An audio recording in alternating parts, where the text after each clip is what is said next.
Hey guys, it's Ron from My Hero Design.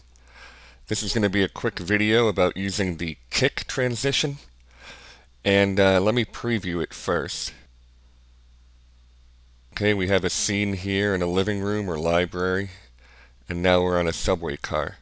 Okay, so this is an extreme example, but what we're showing is that you can take two scenes and connect them almost seamlessly, because here the ninja stays in both scenes. You see that? So even though we have two scenes here, one in the library, one in the subway car, it makes the transition really cool and pretty seamless there. Okay, so this is great when you're working on one scene here and you're making a point and you want to get to the next one. Okay? And I'm going to show you how I did this. We're going to delete these files, these scenes here.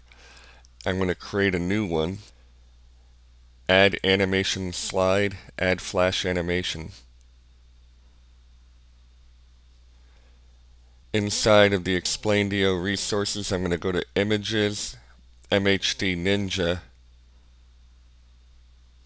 and I'm going to go to Ninja Kick Transition Part 1. Don't sketch, add.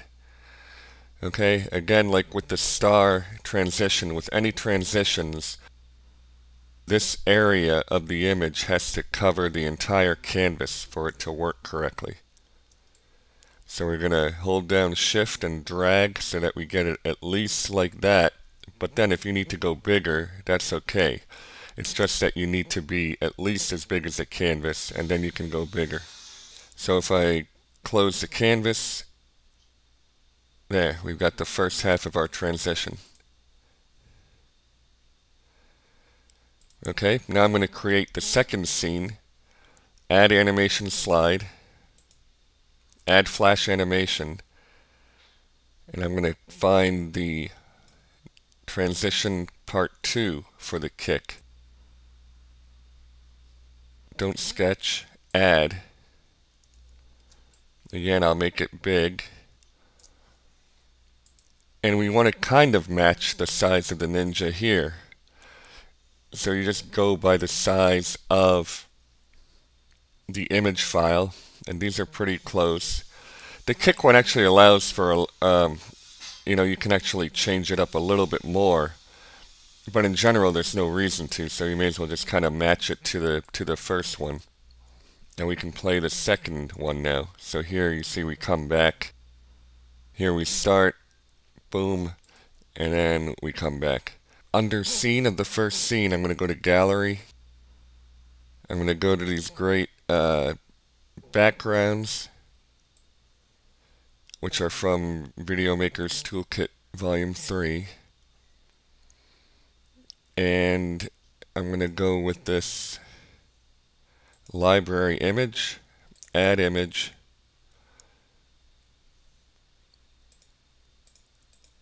okay, and I can move him down a bit so he's on the carpet and make that a little bigger, and that's all you have to do to make it look realistic. And then I'm going to also create an entrance animation for him. So I'm going to fly in by hand. I went to set hand here.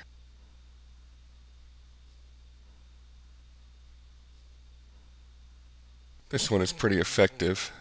And I'm going to change that duration to 2 seconds. I mean 1 second. So 24 frames is 1 second. And maybe have him come in like this. And then he's ready to get to business here. For the second one, I'm going to go to the Scene tab. I'm going to go to Gallery. And what did we have there? Subway car, right? So I'm going to go to these backgrounds. Subway car. Add image. And now I'm going to change the animation a little bit. So here, like I said, you can change him around a bit, and we'll put him on the floor here. So then he's back on the ground. So again, it adds to the realism, And you'll notice in the other example, I had him stop before he returns to his default position here. So we're going to go under SWF. I'm going to cut this down to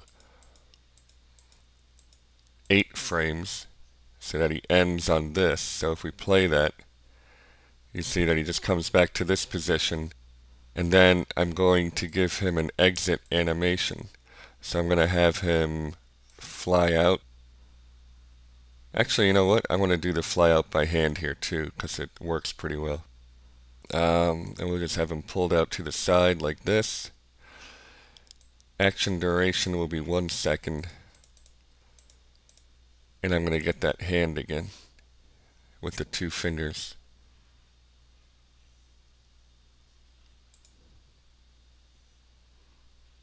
Alright, so that's how we've done our scene transition. Now we can preview that. Here he comes in, kicks, and we're in the subway car, and we can continue our video here. So I hope that makes sense as to what the purpose is. So here we could have had a voiceover here for a while. We could have had some whiteboard going on. It could have been just a white background, doesn't matter. And then when we're ready to move to this scene, we bring in the ninja again to do the transition for us. So when we're ready to change, we bring him in, he kicks, and we're in the next scene in a very seamless and professional and powerful way. You'll notice that we also have the single transition. Now this is if you just want to do it quick and dirty. We have just the kick transition. What this does, add, remember we want to fill the canvas. This allows you to just do it with one animation. It's going to black it out, and then in the next scene, let's add another ninja, of course, for the example. Jump down and wave.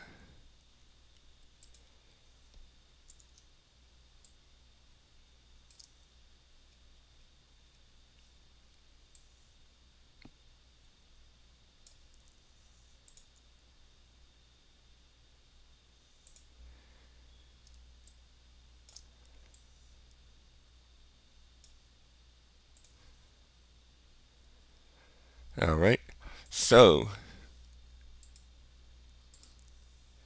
if we preview this one, I'm just going to move it to the front. He comes here, he kicks, and we're in the new scene. Okay, so what we have is a quick transition, but we don't have the ninja finishing his kick. So if you just want him to kick the screen out and move on, then you just use that other file, and it's all done with just one transition file. So you use Ninja Kick Transition if you just want to do it as a quick to black transition. And if you want the 2-part, you just use part 1 and 2, where the ninja is then on the second scene as well. Alright, so it's really up to you. We've given you the options here, so which one you want to choose. So I hope that answers your questions about how to use the kick animation. And if you have any questions, of course, please email us at support@myherodesign.com. Thank you.